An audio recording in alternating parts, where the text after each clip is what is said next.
Why doesn't the moon fall toward the Earth? It does, but instead of hitting the Earth, it actually goes around it.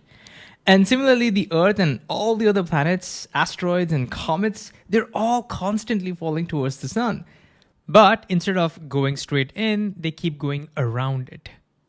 Why? Why is everything falling? And why does that falling so often turn into going around? Let's find out. If I drop a tennis ball from a tall tower, it just goes straight down. But what if I throw it sideways like this? Well, then it follows a curved path and lands farther away. Why did it curve? If the Earth were not there, then the ball would have kept going in a straight line with that constant speed with which we threw. Newton's first law: without an external force, objects in motion tend to stay in motion in a straight line with a constant speed. But over here, Earth puts an external force, gravity. And so that force pulls the ball inward, bending that straight path. Okay, so what if we threw faster? Well, it travels farther before hitting the ground. Throw it even faster, and it goes even farther. You see where we are going with this, right? The faster you throw, the farther it travels before hitting the ground. And eventually, if you could throw it fast enough, something remarkable would happen. As it falls towards the Earth, the ground starts curving away beneath it at exactly the same rate, such that the ball could just return back to the same point. So if this was done from far above without air to hinder the motion, the ball would just keep falling but never hit the ground. It would just keep going around the Earth forever. This is what we call orbiting. So look, an orbit around a planet or a star for that matter is simply continuous falling, but it doesn't hit the surface because it keeps missing it because of its sidewards speed. And guess what? The same thing is happening with the moon. It's falling towards the Earth, but because of its sideward speed, it's orbiting it. And similarly, the Earth and all the other planets are constantly falling towards the sun, but because of their sideward speeds, they're all orbiting it. They're going around it.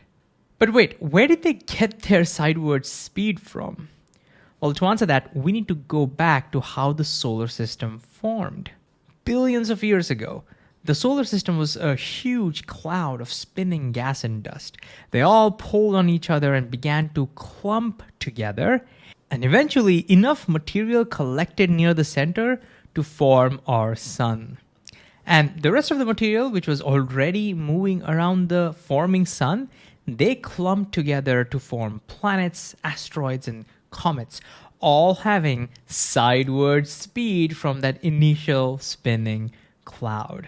So instead of everything just crashing straight into the center, much of it ended up moving around the forming sun. And the story for the moons is similar. They would often form already moving in paths around their planets.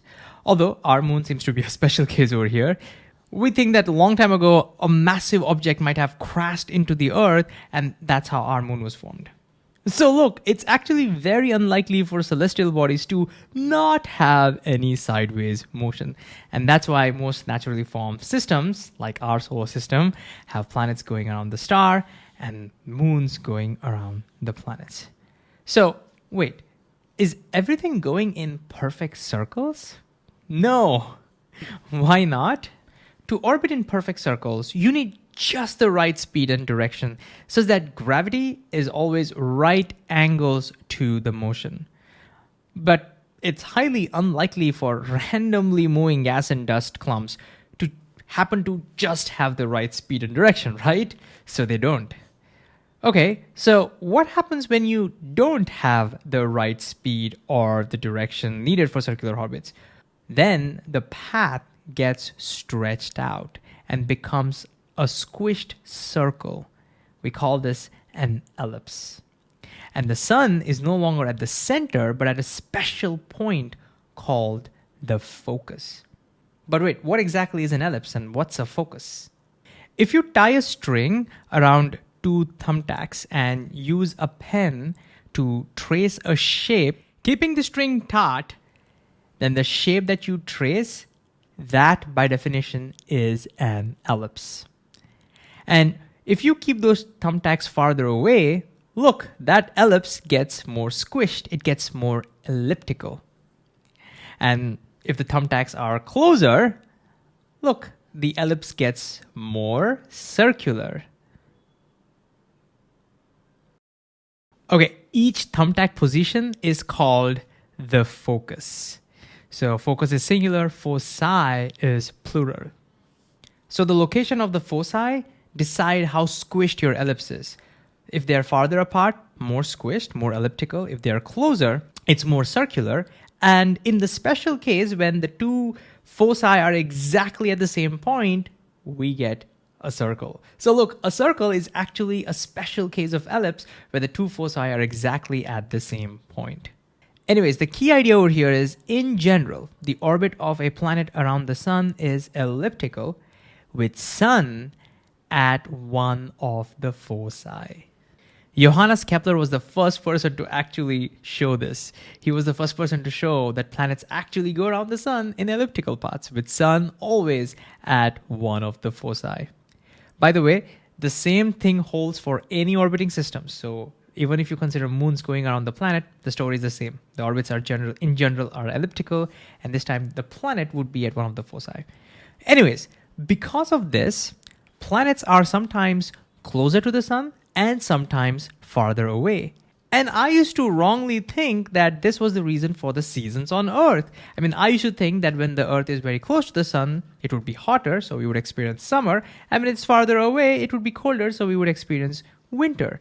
But that's wrong. That's not the reason for the seasons. I mean, if this was the case, then the entire planet would experience summer over here and then winter over here. But we know that's not true.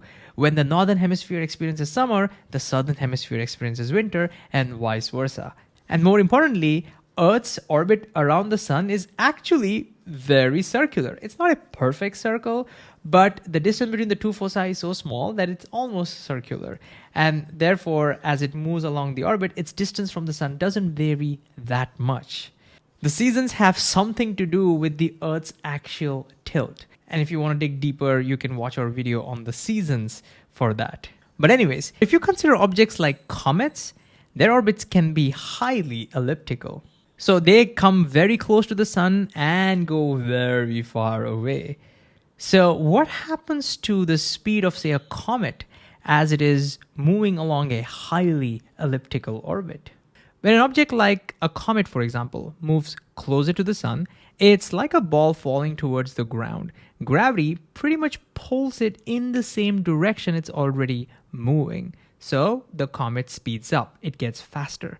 But remember, as you go closer to the sun, the force of gravity also increases. This further adds to the effect, making the comet even faster as it comes closer to the sun. And what happens as it goes away from the sun? It's the opposite effect. It's kind of like throwing a ball upwards. Gravity now still pulling it inwards, but now pulls it against the direction of motion. So it slows it down. So look, an object speeds up until it reaches here and then it slows down, which means this is the point when the object is at its fastest in the entire orbit. So the object will always be fastest when it's the closest to the sun. And similarly, the object slows down and speeds up from here, which means this represents the slowest point. The object is the slowest when it's the furthest away from the sun. So we now have the complete picture of how the speed varies along the orbit. So let's look at a simulation of this. Ready? Here it goes. Look, the object is getting faster and faster as it goes closer to the sun. Faster, faster, faster. It goes faster and now it's the fastest and now it gets slower and slower and slower. That's how it all works. And this now also explains why a comet spends a lot of time away from the sun. Look, because it's traveling very slowly over here.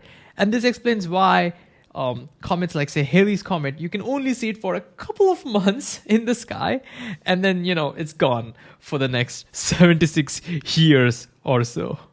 In contrast, when orbits are quite circular, I mean, remember, Earth's orbit around the sun is not a perfect circle. All orbits are elliptical, but the orbits can be quite circular. When that happens, the distance of the planet from the sun pretty much stays the same, and the speed along the orbit pretty much stays the same. Okay, finally, how long does it take for planets to go around the sun? Objects that are farther from the sun take a longer time to complete one full trip. This is because they move more slowly and they also have a larger path to travel. So you would expect Neptune to take a much longer time to complete the orbit compared to, say, Mercury. But in fact, this diagram is not even to scale. If you were to show this diagram or show our solar system to scale, this is pretty much what it would look like. You can see how far Neptune really is from the sun. So you would expect it to take a much, much, much longer time to complete its orbit compared to Mercury. So let's get it back to this non-scale diagram. And so it turns out that Mercury takes about 88 Earth days. Earth, of course, takes 365 days or 1 year to complete complete one orbit. And Neptune takes much longer, about 165 Earth years, because it's so much farther away and it's traveling so much slower. So putting it all together, everything is being pulled by gravity, and that's why everything is falling. But because planets and moons and comets also have sideward speeds from when they were formed, they're all orbiting instead of just falling straight in.